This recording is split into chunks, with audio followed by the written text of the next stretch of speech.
Bismillah walhamdulillah wassalatu wassalam ala rasulillah wa ala alihi wa sahbihi ajma'in. Donc après avoir lu ce qui nous a été permis par Allah Azza wa Jal de lire au sujet des ahkam al-hajj, des jugements qui se rapportent au hajj dans le livre al-fiqh al-muyassar, donc nous continuons avec le chapitre suivant qui traite des bêtes de sacrifice. Donc la bête de sacrifice ici en particulièrement celle qui est, il parle de al-udhiyya. On va voir ce que c'est. Donc on avait déjà vu ça, mais au sujet de la bête de al-fidya, de l'expiation, et on a vu également le hadi, donc les bêtes qui sont ramenées et sacrifiées de la part des pèlerins ou autres s'ils ont envoyé des bêtes à la mosquée ou dans le périmètre sacré. Donc on voit, avant de rentrer dans le chapitre du livre, donc al-fiqh al-muyassar, comme on a pour habitude de le faire, ce qui est dit à ce sujet dans al-nazm al-jali fi al-fiqh al-hanbali, donc le fameux recueil de vers, cet épître qui traite donc des jugements dans le fiqh al-hanbali, le madhab hanbali, afin qu'on ait une base de laquelle on partira incha'Allah pour rechercher les jugements et par les preuves qui nous sont proposées dans Kitab al-Fiqh al-Muyassar. Donc dans la manzouma, donc dans l'épître en vers, il dit al-hadi wal-fidyatu wal-udhiyya. Donc le titre de cette partie, il dit donc al-hadi, c'est on peut traduire ça par ce qui est rapporté comme le présent, c'est al-hadi, plutôt la bête que l'on mène, c'est-à-dire où à la mosquée sacrée.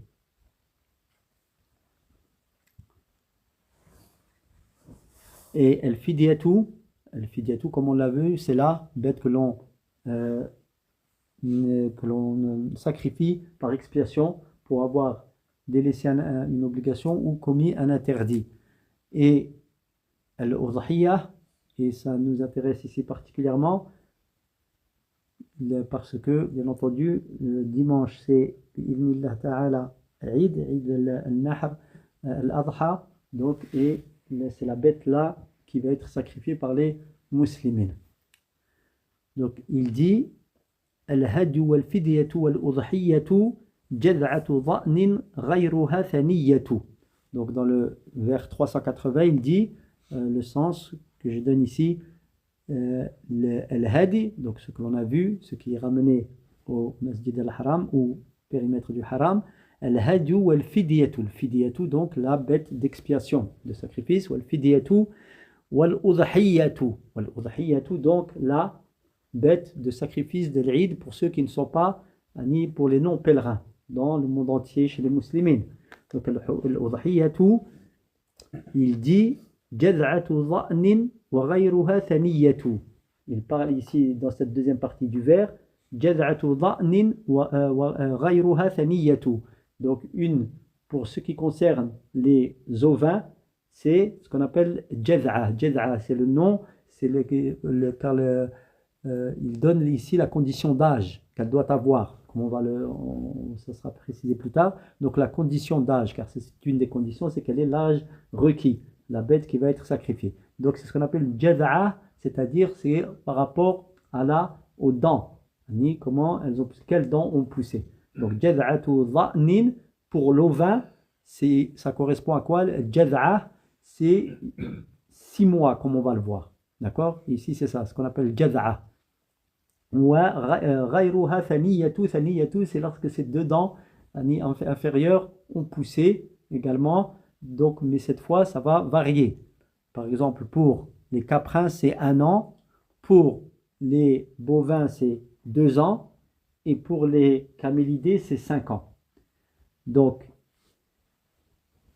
il dit ensuite عن واحد شاة وغيرها كفى عن 7 كما رووا عن مصطفى. Donc pour ce qui est des ovins et des caprins, donc chèvres et moutons. Donc là, c'est suffit une bête pour une personne. D'accord? Une personne, elle peut choisir, donc elle peut sacrifier une bête d'un ovin ou d'un caprin. Donc elle peut prendre plus, mais elle ne doit pas faire preuve d'exagération, comme l'a expliqué Cheikh Al-Uthaymin. Bref, on parle de ce qui est légal. Elle prend une bête, s'il choisit un caprin ou un ovin, c'est une bête qu'il prend pour que ça soit accepté. C'est-à-dire ici, comprenons qu'il n'a pas le droit de s'associer avec quiconque si il prend un ovin ou un caprin. C'est ça le but de cette parole ici. Il dit an wahid shatun. Ici, je tiens à faire une remarque. J'avais traduit, ou plusieurs fois, j'ai traduit shatun par brebis, par la femelle. Alors qu'en fait, shatun, c'est vrai que c'est un nom féminin ici, mais c'est tout ce qui est donc les mâles ou femelles parmi les ovins et les caprins. D'accord? Un chevreau, ce sera shatun. Un agneau, ce sera shatun. D'accord? Même si le nom en arabe, il est féminin. D'accord? Donc il dit وَغَيْرُهَا كَفَى عَنْ سَبْعَةٍ كَمَا رَوَوْا عَنْ مُصْطَفَى. Pour les autres, à savoir les bovins et camélidés, 7 peuvent s'associer, un nombre de 7 au maximum peuvent s'associer sur une bête. Donc, les ovins et les caprins, c'est une bête par famille, par personne donc, celui qui la prend. Et les bovins, vaches, bœufs ou autres, et les caprins, et les camélidés, ils peuvent s'associer effectivement 7 personnes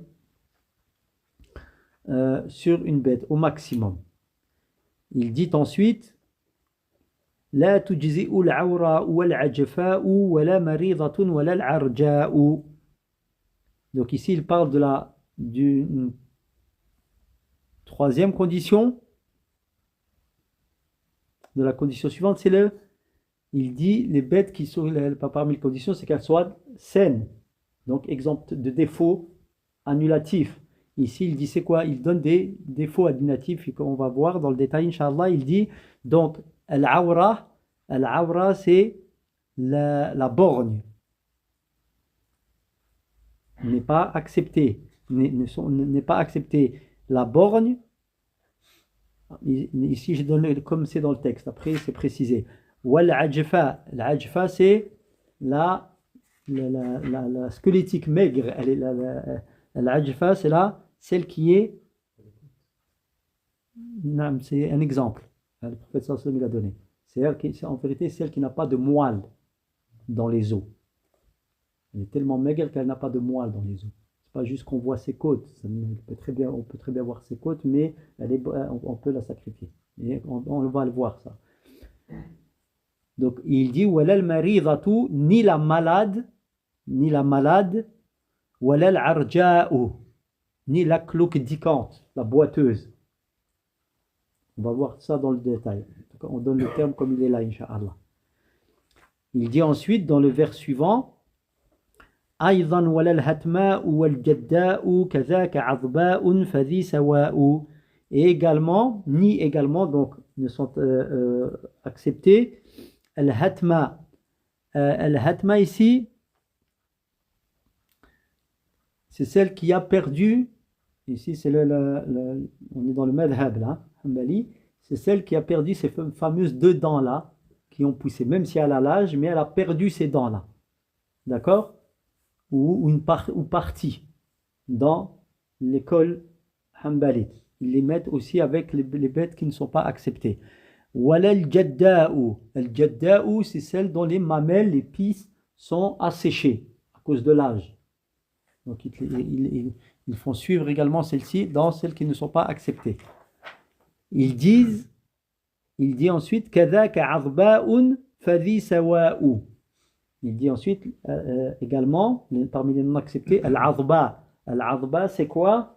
C'est celle dont la corne ou l'oreille est coupée en grande partie. La plus grande partie d'une corne ou d'une oreille est coupée. C'est al-azba.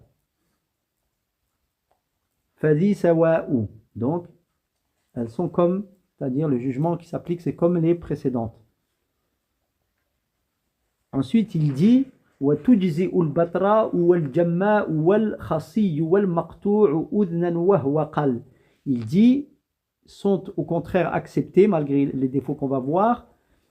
Al-Batra. Al-Batra, c'est celle qui a la queue coupée. Ici, dans le madhab Hanbali, ils disent la queue coupée, mais qu'il faut que ce soit khilqatan, c'est-à-dire qu'elle soit née comme cela, sans queue. Ça, c'est dans le madhab. Ici, il ne précise pas, mais dans Zad al-Mustaqni', c'est précisé khilqatan, c'est-à-dire qu'elle soit née comme cela. Pas qu'elle ait été coupée alors qu'elle avait une queue. Non, il faut qu'elle soit née sans queue. Donc celle-ci, il n'y a pas de problème, parce qu'ils disent qu'à l'origine, donc là, le mouton, il a une queue. Donc si elle est née comme ça, sans queue, pas de problème. Mais si on lui a coupé la queue, alors non, elle n'est pas acceptée. Donc il dit, donc celle-ci, si elle remplit la condition d'être née comme cela, alors elle est acceptée dans le madhab. Wala al-jamma'u.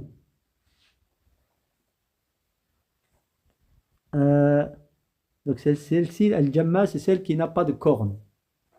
D'accord, à l'origine. Donc elle est acceptée. Wal khasiyyu wal maqtu'u udhnan wa huwa qal. Al khasiyyu, c'est le mâle castré. Le mâle castré, d'accord, celui-ci il est accepté. Et celui ou la bête qui a une oreille coupée, mais comme on l'a vu, c'est la proportion est minime de l'oreille coupée. Donc celle-là, elle est acceptée. Et ensuite, il passe encore à la dernière condition, comme on va le voir, Inch'Allah, c'est le temps. Le temps imparti pour effectuer le sacrifice. Pour le jour de l'Eid, ou le temps après l'Eid, le jour de l'Eid et les jours suivants. Il dit وَوَقْتُ ذَبْحٍ مِّن صَلَاةِ الْعِيدِ لِلْيَوْمَيْنِ عَنْهُ ثَالِثٌ أَيْضًا قُبِلْ. Donc il dit, et le temps imparti pour effectuer le sacrifice, c'est à partir de Salat al-Eid jusqu'à 2 jours suivants. Donc le jour de l'Eid plus les 2 jours suivants. Ça c'est le madhab. Il dit anhu, et il a été relaté de sa part, de la part de qui? De Ahmad ibn Hanbal. D'accord? De Ahmad ibn Hanbal. Il a été relaté de sa part 3 jours. C'est-à-dire même le 3e jour, c'est quel jour ces jours-là? C'est les jours où les pèlerins ils sont à Mina pour effectuer les derniers la fin de leur pèlerinage, c'est-à-dire les jours de Tashriq où ils lapident les stèles durant les 3 jours-là. Donc, il dit d'après lui, il a été rapporté de sa part, c'est-à-dire de qui? De l'imam Ahmed, que le 3e jour est aussi accepté. Le sacrifice durant le 3e jour est accepté. D'accord? Donc, voilà pour ce qui est de l'avis, des avis, ou l'avis durant, se rapportant, à ces points dans le madhab. Cette fois, on va voir, Inch'Allah, donc ce qui a été relaté dans Kitab al-Fiqh al-Muyassar, donc au sujet de al-Udhiyya. Al-Udhiyya, et ici, donc c'est la bête qui va être sacrifiée par les non-pèlerins, parce que eux, les pèlerins qui sont tenus de sacrifier une bête, elle s'appelle al-Hadi. C'est ce qu'ils ont ramené avec eux, ou ce qu'ils vont sacrifier à Mecca le même jour, c'est-à-dire le jour de l'Eid et les jours suivants. Donc il dit, le premier point qui est traité ici, c'est la définition de al-udhiyya et le jugement qui s'y rapporte et les preuves montrant, qui montrent la législation et les conditions, la législation de cet acte et ses conditions. Donc, premièrement, la définition de al-udhiyya. La définition de al-udhiyya, il dit en arabe, al-udhiyya, linguistiquement, c'est le fait, elle a été appelée comme cela, udhiyya, parce qu'elle est sacrifiée en temps normal à l'heure de Dhuha. Dhuha, udhiyya. C'est la bête que l'on sacrifie. Il dit donc linguistiquement, c'est le sacrifice de la bête, l'udhiyya, à l'heure de Dhuha. C'est ça. Cheikh Al-Uthaymin rahimahullah explique qu'elle a été appelée comme ça parce qu'elle est sacrifiée à l'heure de Dhuha en temps normal. Ça n'est pas une condition comme on l'a déjà vu, mais c'est de là qu'est tiré son nom. Et législativement, qu'est-ce que c'est, on va le voir, c'est ce qui est sacrifié parmi les camélidés et les bovins et les caprins et ovins. Donc, on désire de se rapprocher d'Allah le Très-Haut le jour de l'Eid. Le jour de l'Eid, c'est ça législativement. Donc ici, comme on l'a déjà vu, la définition qu'on a donnée dans l'épître là, il ne parle pas du désir de se rapprocher d'Allah, alors que normalement chaque définition, elle doit contenir ça. C'est-à-dire que chaque chose qui est définie dans l'adoration, dans la religion d'Allah Azza wa Jal, c'est le but premier de toutes ces adorations, c'est qu'on le fait pour se rapprocher de notre Créateur. Et ici, dans le fiqh, très souvent, ils non pas omettent, mais ils n'évoquent pas cela. Je ne sais pas, est-ce que c'est parce que c'est une chose évidente ou alors parce que le fiqh, il touche vraiment aux conditions, etc. Mais ça, c'est ça la condition principale, c'est qu'on fait ces choses, toujours il faut le rappeler, par désir de rapprochement d'Allah Azza wa Jal. La niyya. Donc, c'est pour se rapprocher d'Allah Azza wa Jal. Donc, voilà pour ce qui est de la définition législative. Donc, le jugement qui se rapporte et les preuves montrant son caractère légiféré de cet acte. Donc, il dit, l'avis qu'il donne ici, qu'il ramène, il dit c'est une sunna mu'akkada. C'est un acte méritoire. Donc ici, il ne voit pas que c'est une obligation. Il dit que c'est une sunna appuyée. C'est plus fort qu'une sunna, qu'un acte méritoire simplement, mais c'est appuyé. D'accord? Elle est appuyée. De par la parole d'Allah Azza wa Jal, fasalli li rabbika wa nahar. Donc, prie donc pour ton Seigneur, prie ton Seigneur, donc adore par la prière, et sacrifie. Et de par la parole du prophète sallallahu alayhi wa sallam, ou ce qui a été rapporté à son sujet, أن النبي صلى الله عليه وسلم ضحى بكبشين أملحين أقرنين ذبحهما بيده وسمى وكبر ووضع رجله على صفاحهما. Donc le hadith qui est rapporté, le sens est que le prophète sallallahu alayhi wa sallam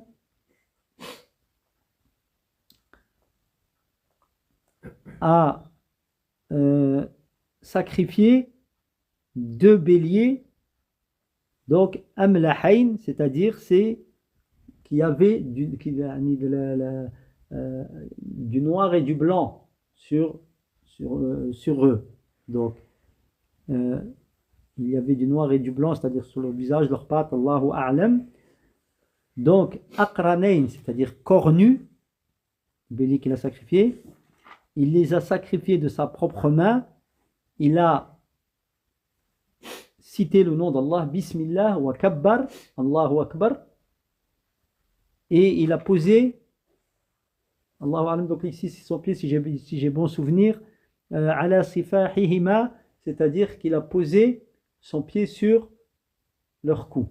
Allahu Ta'ala A'lam. Ça, c'est à vérifier. Donc ça, c'est les preuves qu'il tire pour dire ici que c'est une sunna mu'akkada. Deuxièmement, les conditions qui rendent cet acte légiféré. Et donc là, donc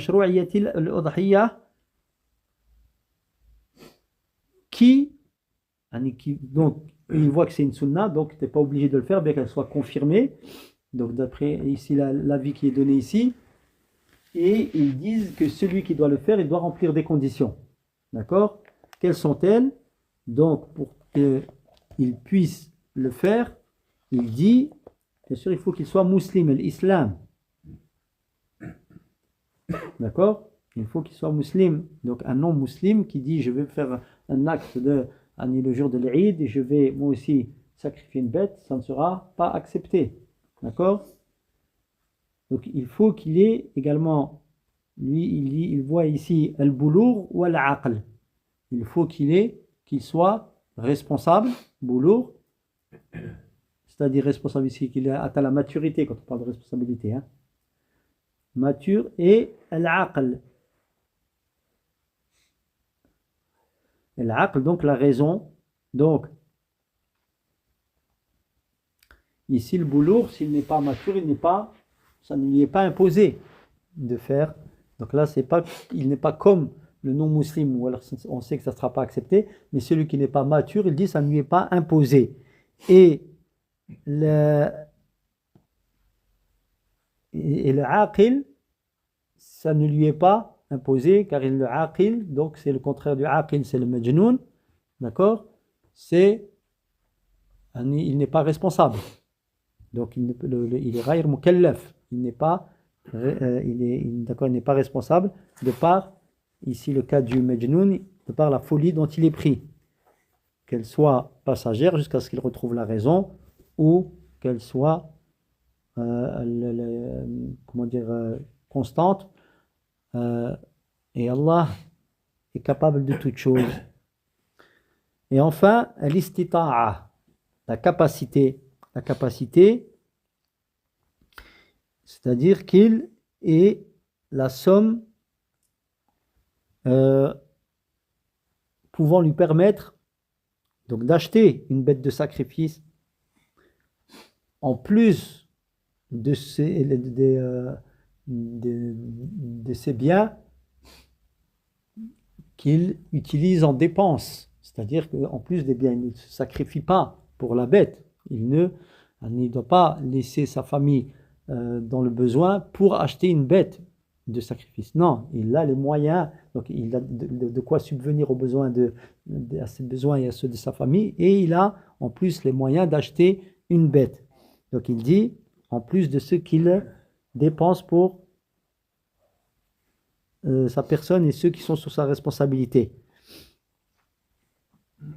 C'est-à-dire là, cette somme-là qui lui est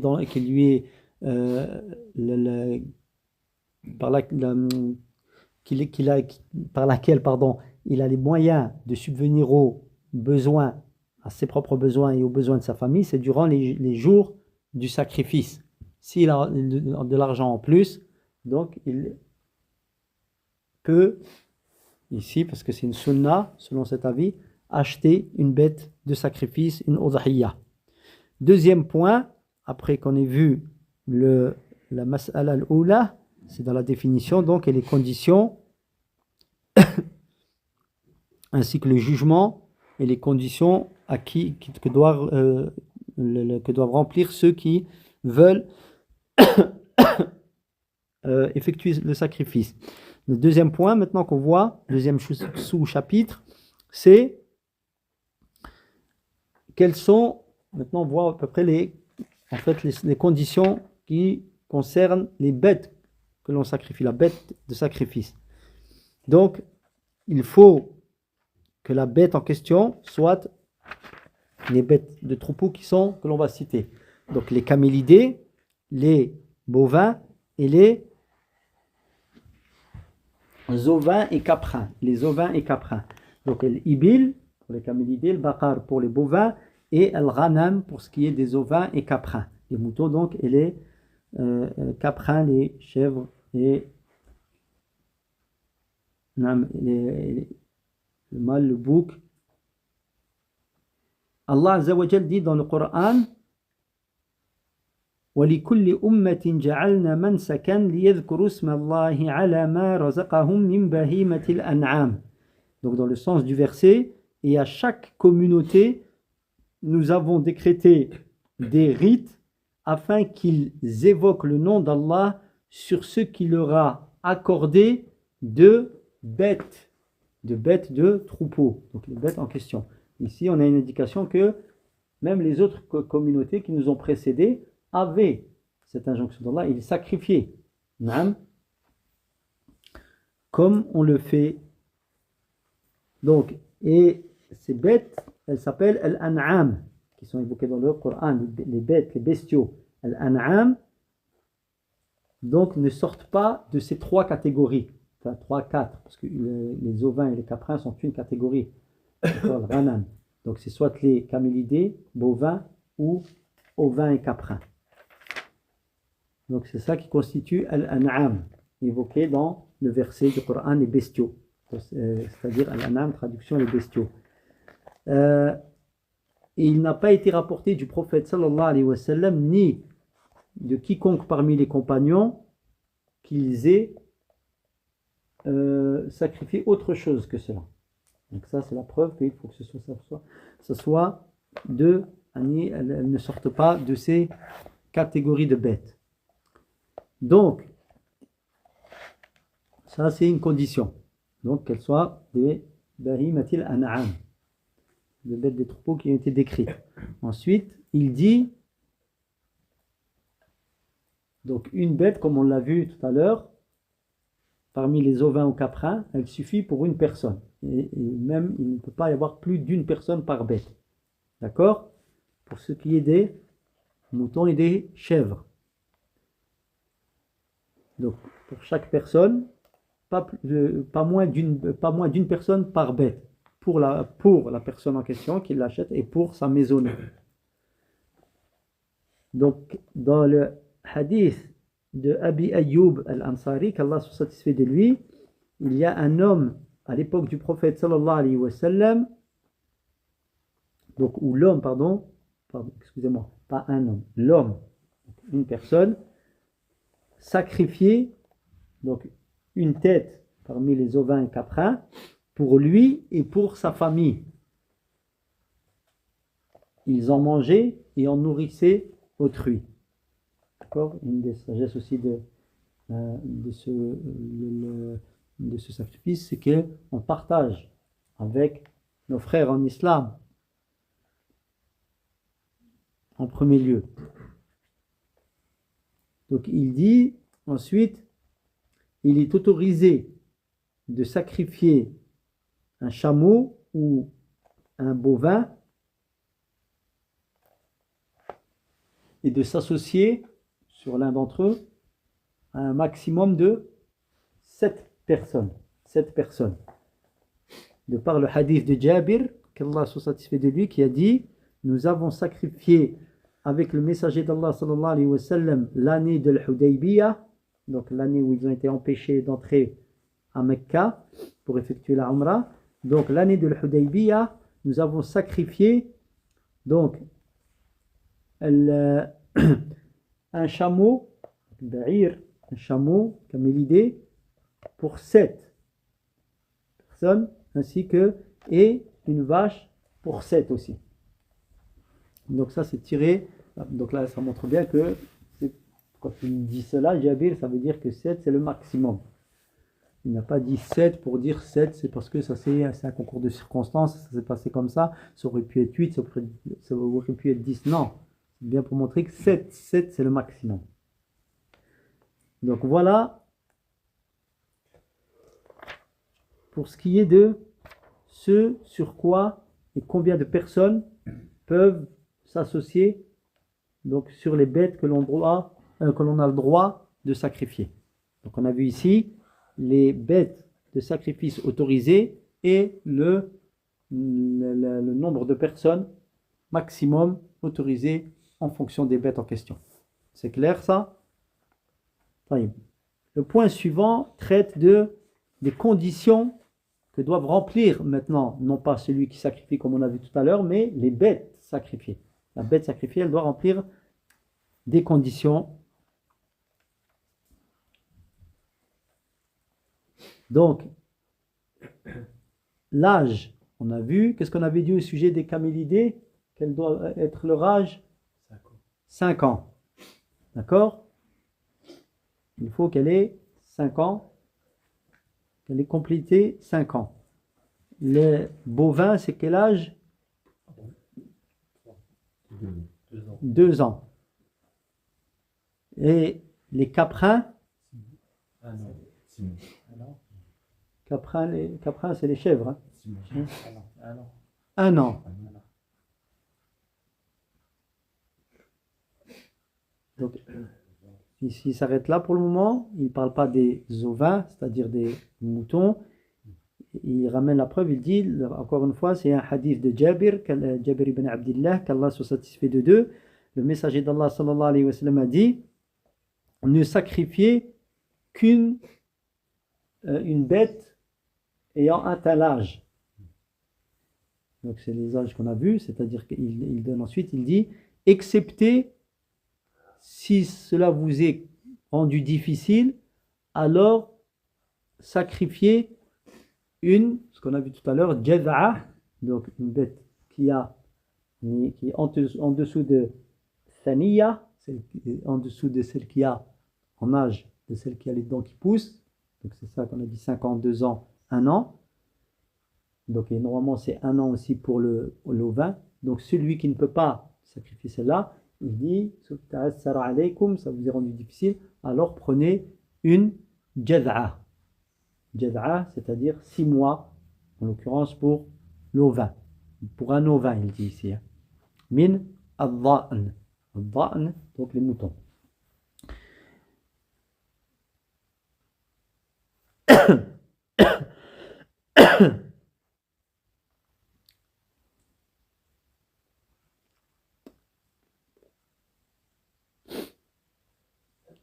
Donc ici, pour ce qui est de l'ovin, donc ici, il faut qu'elle soit au minimum, donc elle ait atteint l'âge de al-jaz'a.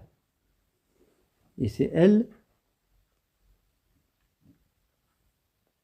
Donc il a été dit que c'est celle qui avait 1 an, et il a été dit 6 mois. 6 mois, et ça c'est prouvé par un hadith de Uqba ibn Amir, qu'Allah soit satisfait de lui, qui a dit, j'ai dit au messager d'Allah, أصابني جذع قال ضحي به ولحديث عقبة بن عامر أيضا ضحينا مع رسول الله صلى الله عليه وسلم بجذع من الظان. Donc ici c'est la preuve qu'il faut que tu peux sacrifier donc un jaz'a, non pas un thaniya des ovins, mais un jaz'a, donc en deçà de l'âge de thaniya. Il dit, un homme il est venu, il lui a dit, ce compagnon au prophète sallallahu alayhi wa sallam, j'ai un jaz'a, donc cet âge en deçà de 1 an, donc de 6 mois ici. Il lui dit, le prophète sallallahu alayhi wa sallam, alors sacrifie-le. Et dans un autre hadith du même compagnon, il dit, donc c'est Uqbat ibn Amir, donc nous avons sacrifié avec le messager d'Allah sallallahu alayhi wa sallam, donc c'est-à-dire au temps du prophète sallallahu alayhi wa sallam, il était avec nous, donc les jad'a min al-dha'n. Jad'a min al-dha'n. Donc cette bête, ce mouton, donc qui a 6 mois. Donc autre chose, une autre condition, le fait, comme on l'a vu également, c'est qu'elle soit exempte de défauts annulatifs. Donc c'est les bêtes à sacrifier, qui vont être sacrifiées, elles doivent être exemptes de défauts qui induiraient ou impliqueraient un défaut dans la viande de celle-ci. Donc, comme on l'a vu, sont, donc t'as rejeté l'ajfa, wal-arja, wal-awra, wal-marida. Donc, on a vu l'ajfa, la maigre, mais pour cause, la cause, c'est pas qu'elle soit simplement maigre, mais c'est pas malade. Parce que la malade, c'est autre chose qui est donné, parce que le prophète sallallahu alayhi wa sallam a aussi parlé de malade. Ce sont des défauts, ça, mais on ne peut pas appeler ça des maladies, bien que ce soit un défaut et une diminution. Mais parce que maladie, ici, il faut le comprendre d'une autre manière, d'une certaine manière. Maladie, c'est une maladie claire. On en voit une bête qui est complètement sans force, ou alors on voit un signe de maladie, tel que une épidémie, je ne sais pas,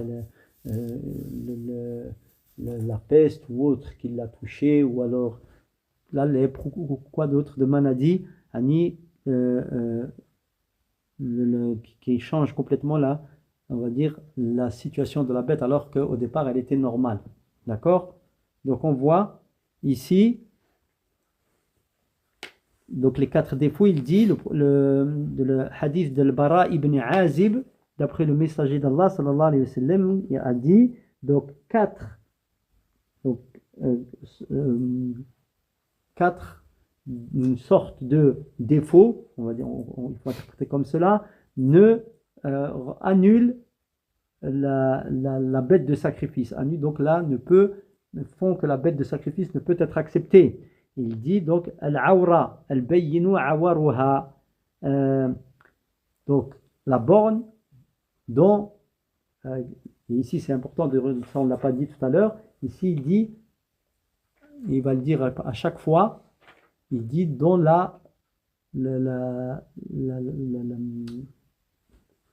nom pour la borne, la bornitude. Là c'est donc la borne, donc c'est dont le caractère borne est clair. D'accord? Elle est énucléée? Oui. C'est moi qui t'ai demandé, c'est toi qui me donnes. Énucléé? Bon, on va garder ça, en plus ça a l'air d'être un beau terme, donc on va dire énucléé, à vérifier. Énucléé, ouais, mais tu m'arranges pas, parce qu'il faut que je trouve c'est quoi l'énucléation ou l'énucléement. Allahu a'lam. Donc la borne, regarde voir. Non, ça veut dire un kyste, ça. C'est que j'ai pas entendu. C'est enlever le noyau énucléé. Énucléé, c'est enlever un noyau. Donc on retire ça, on enlève ça. La cécité, c'est les deux yeux, c'est l'aveugle, la cécité. La mi-cécité, la demi-cécité. Non, borne, c'est quoi? C'est l'œil. Le Cheikh Al-Uthaymin, il explique, il dit c'est un œil qui est sorti ou soit complètement rentré. Donc elle est borne. Donc bon, en fait, le prophète sallallahu alayhi wa sallam, il a dit, la première catégorie qu'il a dit qui n'était pas acceptée, il dit c'est la borne dont le caractère borne est clair. C'est-à-dire qu'on voit clairement qu'elle est borne. Ensuite, il dit, sallallahu alayhi wa sallam, dans la seconde, il dit la malade, et c'est ça, je reviens à ce que le frère qui a fait la remarque au sujet de malade, il dit la malade dont la maladie est claire. Donc ça veut bien dire que ce n'est pas toutes les autres catégories. S'il parle de maladie ici, ce n'est pas les autres points qui sont évoqués. Donc il dit ensuite la cloquedicante ou boiteuse dont la cloquedication ou Allahu est claire aussi. Bornitude. Ça se dit, bornitude.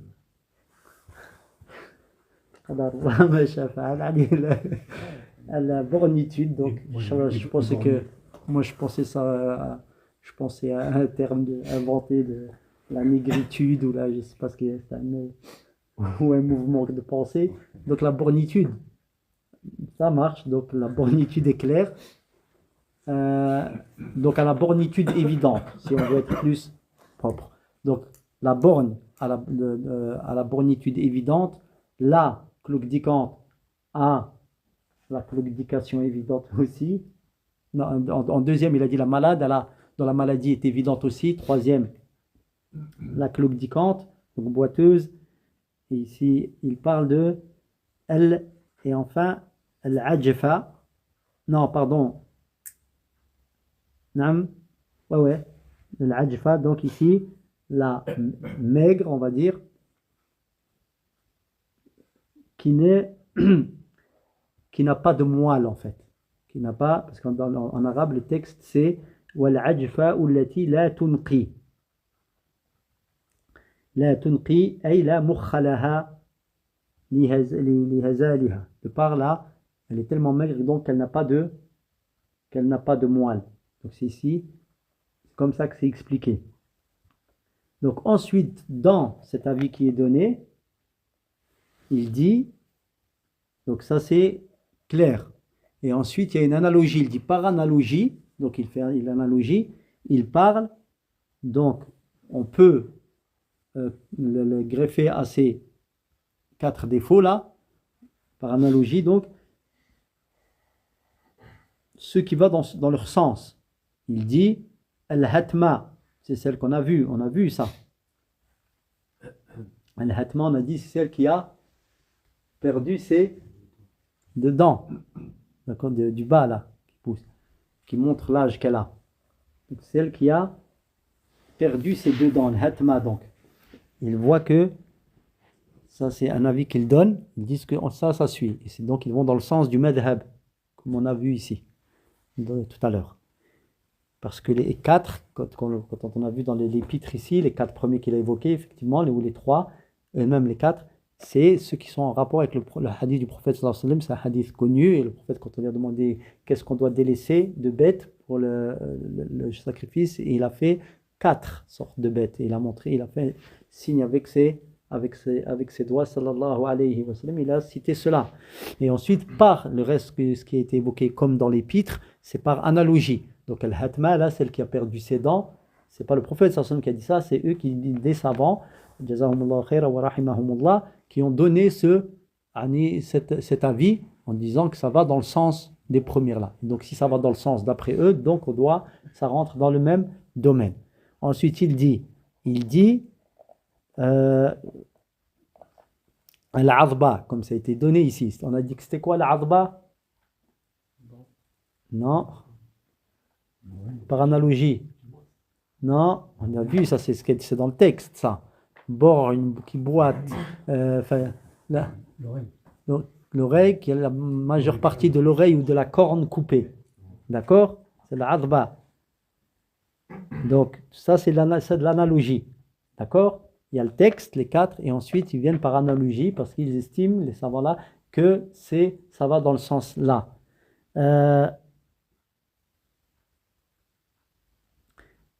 Et autres défauts, on peut les faire suivre là-dedans. D'accord? Ensuite, il parle de al-mas'ala ar-rabi'a waqtu dhabh al-udhiyya. Donc ici, 4e condition, le moment du sacrifice. On a dit que c'était quoi dans le madhab? Jusqu'à 2 ou 3 jours selon. Donc 2 jours dans le madhab, 2 jours. Et un avis de l'imam Ahmed, car l'imam Ahmed, c'est pas lui qui a fondé ce madhab. L'imam Ahmed, il a fait ses efforts d'interprétation. Après, il y a ses élèves qui ont pris ce qu'il a dit. Ensuite, il y a eu des avis. Après, ils ont divergé d'avec lui. Il y a eu des divergences. Et après, il y a des choix qui sont faits. Mais il faut bien savoir que dans les madhahib, il n'y a pas une parole. Quand on donne la parole du madhab, c'est la parole, on va dire, qui fait la majorité. D'accord? Mais il y a beaucoup d'avis. Et beaucoup de fois, et ça se répète beaucoup, que le madhab, l'imam duquel le madhab se réclame, par exemple madhab Hanbali ici, il ait un avis majoritaire, mais l'imam Ahmed, il n'a absolument pas dit ça. C'est que l'imam Malik, dans le madhab Maliki ou Shafi'i, d'accord, c'est juste des avis prépondérants, qu'il voit être l'avis le plus juste par la majorité des savants, et il choisit cela. Mais des fois, il peut y avoir 3, 4, 5 paroles sur une question dans le madhab. Donc c'est très important. Mais le but, c'est nous de rechercher ce qui est appuyé par une preuve authentique, incha'Allah, et de suivre cela, car c'est ce qui nous est imposé à tous. et ceux qui ont le plus compris cela, ce sont les premiers parmi les gens du madhab, de chaque madhab, et les imams auxquels on fait remonter les madahib, mais qui n'en sont pas les fondateurs. Ils ont ramené des principes, eux, sur lesquels ils sont basés pour juger, mais leur principe de base était la même, le Coran, la Sunna et la compréhension des premiers. C'est ce sur quoi étaient Ahmed et Malik et l'imam al-Shafi'i et l'imam Abi Hanifa, avec des divergences sur certains points. Sur certains points. Donc, mais c'est ça ce sur quoi l'on doit être recherché, la preuve par laquelle la vie est rapportée, sur laquelle est basée, la preuve sur laquelle est basée la vie qui est rapportée. Donc il dit ensuite, donc le temps, c'est aussi une condition. Il dit, donc ici, dans Al-Fiqh al-Muyassar, il dit le temps du sacrifice, donc comme on l'a vu tout à l'heure, ça commence à partir de la Salat al-Eid, c'est-à-dire dès qu'elle est effectuée pour celui qui l'a accompli, et après le lever du soleil, donc du même jour, de Eid al-Adha, d'un temps, après le lever du soleil, qui suffit à accomplir deux rak'at. Et, donc deux rak'at de l'Eid, et deux khutbah. Donc, c'est-à-dire qu'il fait, il est en train de donner le temps où est-ce qu'on peut commencer à faire la Salat al-Eid ici. D'accord? Mais là, ici, il a ramené ce point-là, c'est pour qui n'a pas accompli la prière. Il doit attendre ce temps-là dans la vie qui est donnée ici. Donc, c'est après la Salat al-Eid. Donc, celui qui l'a accompli, c'est après Salat. Celui qui ne l'a pas accompli, il attend que le soleil se lève et ensuite le temps d'accomplir deux rak'atayn de Salat, plus la khutbah, deux khutbah de l'Eid. C'est-à-dire, car la khutbah, elle se fait après la Salat pour l'Eid, comme cela a déjà été évoqué et connu. Donc, de par le hadith de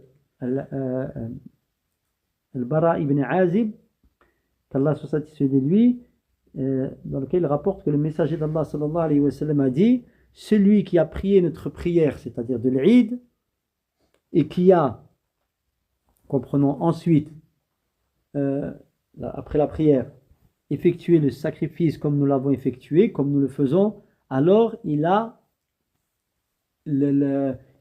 atteint au rite en question, c'est-à-dire il est rentré dans les conditions il a complété les conditions du rite, donc du sacrifice. Et celui qui a sacrifié avant la prière, alors qu'il en sacrifie une autre à sa place. Donc ça, c'est la preuve que c'est bien après Salat que ça commence le temps. Donc, et ce temps, il se prolonge jusqu'au dernier jour, ici il dit, jusqu'au coucher du soleil du dernier jour des jours du Tashriq. Donc, après Salat al-Eid, jusqu'au coucher du soleil, avant le coucher du soleil, donc avant le Maghrib, du dernier jour de Tashriq, alors que dans le Madhab, on a vu que c'était le Madhab, il disait 2 jours. Mais tout en rapportant que l'imam Ahmed, pour sa part, il voyait l'autorisation du 3e jour. Donc, comme c'est évoqué ici, il ramène le hadith de Jubayr ibn Mut'im, qu'Allah soit satisfait de lui, dans lequel le messager d'Allah sallallahu alayhi wa sallam a dit: tous les jours de Tashriq sont des jours de sacrifice. Kullu ayyam Tashriq zabhun. Donc il dit ici, donc il est plus approprié de la sacrifier après avoir accompli la prière de l'Eid, juste après la salat de l'Eid, de par le hadith d'Al-Bara ibn Azib, qu'Allah se satisfait de lui, dans lequel le messager d'Allah sallallahu alayhi wa sallam a dit: la première chose par laquelle nous commençons ce jour est la prière. Ensuite, nous retournons, c'est-à-dire à nos demeures, ou à l'endroit où nous sacrifions, et nous sacrifions. Et celui qui fait cela est en accord avec notre sunna. Et celui qui sacrifie avant cela alors son sacrifice, c'est de la viande qu'il a rapporté à sa famille. Ce n'est pas un sacrifice, ce n'est pas un acte d'adoration. Et il dit, et cela ne fait pas partie des rites, c'est-à-dire du sacrifice de l'Eid, en quoi que ce soit. Cela ne fait en rien partie du sacrifice de l'Eid pour lequel il a été légiféré, c'est-à-dire cet acte pour se rapprocher d'Allah. Car il y a le sacrifice de l'Eid, al-Had, al-Nahr, al-Udhiyya, ça c'est par le désir de se rapprocher d'Allah. Quand on sacrifie une bête pour la famille, etc., c'est une bête de viande, c'est pour manger. On prononce le nom d'Allah Azza wa Jal dessus. C'est le but, c'est quoi son but? C'est pas de se rapprocher d'Allah Azza wa Jal. C'est indirect ça. On nourrit notre famille, on a prononcé le nom dessus d'Allah Azza wa Jal. Mais le jour de l'Eid, cette bête-là, c'est pour se rapprocher directement d'Allah. C'est un sacrifice que l'on fait pour Allah Azza wa Jal. Donc, et enfin, ici, il vient ensuite évoquer le 5e sous-chapitre qui traite de ce qui est fait de la bête sacrifiée et ce que doit faire celui qui sacrifie lorsque entre les 10 premiers jours de Dhul Hijjah, donc avant le jour du sacrifice, qui est le combienième jour? Le jour du sacrifice, le jour de l'Eid, 10e. Donc ici il parle de ce que l'on fait de la bête sacrifiée et ce que fait celui qui sait qu'il va sacrifier, Inch'Allah, quand entre les 10 jours de Dhul Hijjah. Donc, ce que l'on fait de la bête, donc il est recommandé, c'est une sunna, pour celui qui est al-mudahi, al-udhiyya c'est la bête sacrifiée, le mudahi c'est celui qui sacrifie. Donc le mudahi, celui qui sacrifie, il lui est recommandé de manger de la bête qu'il a sacrifiée et qu'il en offre aux proches, aux voisins, aux amis, et qu'il fasse aumône d'une partie de celle-ci aux nécessiteux. De par la parole d'Allah Azza wa Jal, فَكُلُوا مِنْهَا وَأَطْعِمُوا الْبَائِسَ الْفَقِيرِ. Donc, et mangez-en donc, c'est-à-dire des bêtes de sacrifice, et nourrissez-en le nécessiteux. Donc, il est également recommandé, ici, il parle de aslas, donc en 3 parties. Même il parle 3 tiers. D'accord? C'est l'avis qui est donné ici. Il y a d'autres avis. 3 tiers, il dit que c'est recommandé. Donc il dit 1 tiers pour les gens de sa maison, 1 tiers pour en nourrir les pauvres et parmi ses voisins, et qu'il en offre 1 tiers, c'est-à-dire à des gens qui ne sont pas nécessairement pauvres. De par le hadith d'Ibn Abbas, qu'Allah soit satisfait de deux, dans la description du sacrifice, ou voilà, de ce que le prophète sallallahu alayhi wa sallam a sacrifié, il dit, donc il en nourrit, c'est Ibn Abbas qui parle, il en nourrit ses proches d'un tiers, les pauvres parmi ses voisins d'1 tiers, et ceux qui lui en demandent, il en donne 1 tiers, il en fait aumône d'1 tiers. Donc ici, c'est ce qui est donné ici. Naam. Et il est autorisé, il dit, d'en garder donc de la viande, c'est-à-dire de la conserver, de la viande de sacrifice, après les 3 jours, de par le hadith de Buraïda, qu'Allah soit satisfait de lui, dans lequel il dit que le prophète sallallahu alayhi wa sallam a dit: je vous avais interdit de conserver la viande de sacrifice au-dessus de 3 jours, gardez-en ou conservez-la comme vous le voulez. Donc rapporté par Muslim. Je suis désolé, j'ai pas donné les sources des hadiths. Donc voilà ce qui peut être dit au sujet de la bête de sacrifice elle-même. Ensuite, il conclut ce chapitre par ce qui incombe à celui qui veut faire le sacrifice lorsqu'entre les 10 jours de Dhil Hijjah. Il dit, lorsque les 10 jours de Dhil Hijjah entrent, donc il lui est interdit à celui qui veut sacrifier de prendre quoi que ce soit de ses poils, c'est-à-dire de couper, ou de ses ongles, jusqu'à ce qu'il ait sacrifié. Pas jusqu'à ce que la salat ait été effectuée, non, jusqu'à ce qu'il ait sacrifié. De par le hadith de Salama, qu'Allah soit satisfait d'elle, elle dit, donc c'est marfou'an, c'est-à-dire que ça remonte jusqu'au prophète sallallahu alayhi wa sallam, lorsqu'entre les 10 jours et que quelqu'un a une bête de sacrifice qu'il veut sacrifier, qu'il ne prenne pas de poils ni ne coupe d'ongles, donc ses ongles.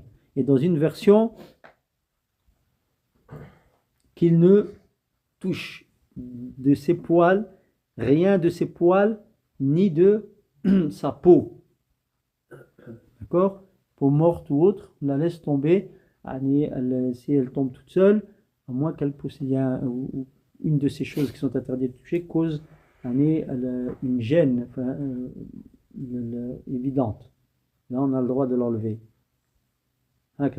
Et c'est par cela que se conclut le chapitre traitant de l'Udhiyah, en demandant à Allah Azza wa Jal qu'il nous accorde la compréhension et le suivi de la sunna du prophète sallallahu alayhi wa sallam. Wallahu ta'ala a'lam.